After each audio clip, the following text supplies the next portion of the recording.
Chapter 5: The Bankers Who Loved Art. The Big Question: What motivated Renaissance patrons to commission so much art? The Medici family of Florence was incredibly wealthy. You have already heard some stories about Lorenzo de' Medici and the artists he supported. Let's first learn more about Lorenzo's grandfather, Cosimo, who really established the family as patrons of great art. By the mid-1400s, Cosimo de' Medici had built a thriving international banking business, taking advantage of the success of Italian merchants trading goods with other countries.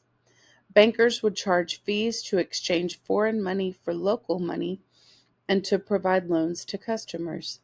He and his family made the city of Florence the banking center of Europe. Like his ancestors, Cosimo was a shrewd businessman. However, something else also captured his interest.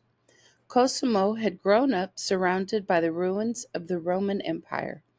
As a child, he had looked at the crumbling buildings and wondered, who were these Romans? What can I learn from them? As an adult, Cosimo collected rare books and manuscripts. He hired scribes to copy and to translate them. He made sure his own children read great works by the Roman poet Virgil, and the Greek philosopher Plato.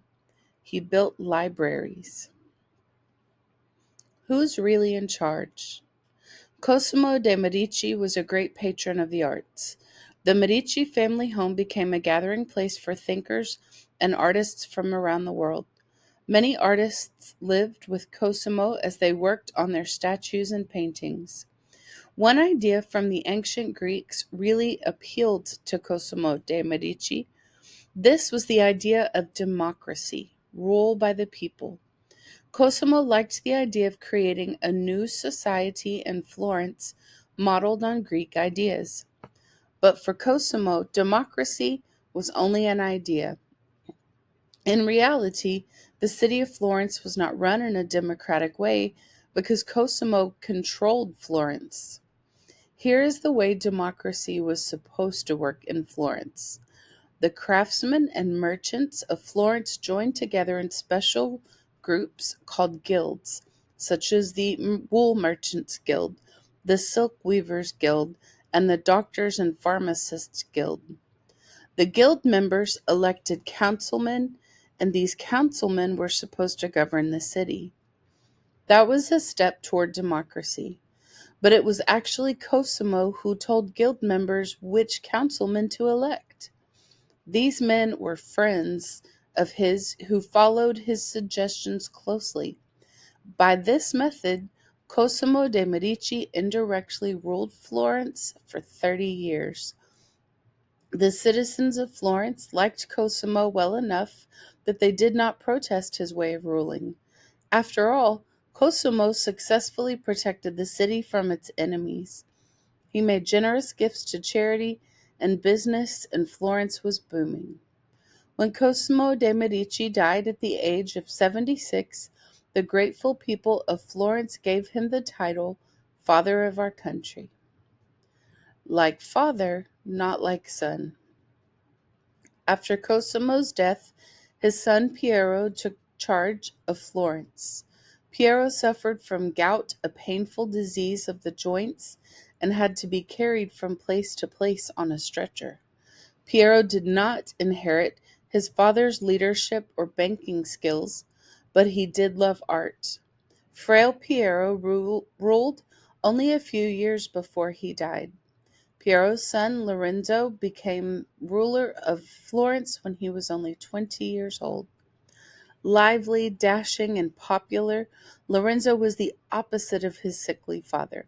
He played sports, wrote songs, and loved to discuss poetry and philosophy. Lorenzo enjoyed the good life so much that when his father died, he hesitated to take charge of Florence. He soon realized, however, that in Florence, if you weren't in charge, you wouldn't stay wealthy. His peacemaking skills won the hearts of his countrymen and the respect of other leaders in Europe. People began to call him Lorenzo the Magnificent. Patron and poet. Like his father and grandfather, Lorenzo loved classical literature and art. He wrote poetry. The Platonic Academy, a group of learned scholars, continued to meet at his house. He carried on the family tradition of supporting many painters and sculptors and filling his home with beautiful works of art. Lorenzo started the School of Sculpture, where the great Michelangelo trained as a young boy. As you have discovered, Lorenzo was a patron of and friend to Michelangelo. He also supported such great Renaissance artists as Botticelli and Verrocchio, the master from Leonardo's days as an apprentice. Severe Savonarola. Lorenzo had ruled Florence for about 10 years when the monk named Savonarola came to the city. Little did Lorenzo know the trouble this man would bring.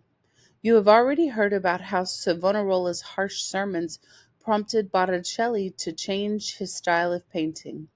As soon as Savonarola arrived in town, he began preaching against the Medici family. He said they ate too much, drank too much, dressed immodestly, and cared too much about their fancy belongings. He made the same charges against the people of Florence. Lorenzo tried to make peace with Savonarola by giving a donation to the monastery where the monk lived. Savonarola returned the money with an insult. He said a good monk is like a good watchdog. When a thief comes along and throws him a bone, he puts it to one side and goes on barking. The end of the Medici family. In 1492 CE, Lorenzo died at the age of 43, leaving his 21-year-old son Piero in charge. This Piero was known as Piero the Unfortunate because of his poor judgment and complete lack of political knowledge. 2 years later, the French invaded Florence and Piero was forced to leave the city. Angry mobs broke into the Medici family home and tore it to pieces, destroying or selling off many valuable items. After Piero's departure, Savonarola took charge of the city for a while. He had a grand plan to turn Florence into a model city of Christian virtue. But his expectations were too high and his rules were too strict. For example, he sent out bands of men who patrolled the streets and carried sticks to beat anyone whose clothing they thought was too fancy. Although Savonarola's message was harsh, many people listened to him. Once he urged his followers to build a huge bonfire in the town square. He told the people of Florence to throw in their vanities, the things he considered fancy and unnecessary. Men and women tossed jewelry and expensive clothing, even paintings and books into the roaring blaze, which is remembered as the bonfire of the vanities. Although Savonarola was a monk, he openly insulted the powerful leader of the church, the Pope. He said that Pope Alexander VI was corrupt. At first, the Pope ordered Savonarola to stop giving sermons. This didn't quiet the angry monk. Later, the Pope excommunicated Savonarola, which means he took away his membership of the church. Then Savonarola was accused of the crime of heresy, of holding beliefs that disagreed with the church. Back then, the church was very powerful and demanded that people follow its rules. It was a serious crime to be a heretic. Finally, Savonarola angered the church so much that he was arrested, convicted, and executed. From Florence to Rome. The main activity of the Renaissance now moved from Florence to Rome. Rome was the headquarters of the church and home to the Pope. From about 1450 CE on, one pope after another took on the role of patron of the arts. Like the wealthy businessmen of Florence, the Pope in Rome supported artists in their work. Why? Pope Nicholas V said that when he saw the spectacular works of art created with the church's support, they would better appreciate the magnificence and power of the church. The popes called many artists to Rome and set them to work on some of the most beautiful paintings, sculptures, and buildings of all time. Rome replaced Florence as the cultural center of the Renaissance. The Vatican and St. Peter's today. The Pope lives in the Vatican, a short name used for the Palace of the Vatican. This huge building contains the official home of the Pope, as well as many museums, chapels, church offices, and a library. It is located in what is now called Vatican City. Vatican City used to be a part of Rome, but now it's a separate country. That's right, Vatican City is a country. In fact, it's the smallest independent country in the world. One of the most important buildings in Vatican City is St. Peter's Basilica, which was designed and built mostly during the Renaissance. Venice, the floating city. The Republic of Venice, a great trading center of the Renaissance, was a city-state north of Florence and Rome. Venice is perched on the Adriatic Sea between Europe and Asia. In the Middle Ages, the merchants of Venice were trading in Constantinople as far away as China. The Venetians loaded their ships with silver, wine, and woolen cloth from Europe, as well as fine glassware produced in Venice, to trade with merchants to the east. They returned with silk and porcelain from China or spices from the East Indies. By the 1400s, Venice was known for more than just trading.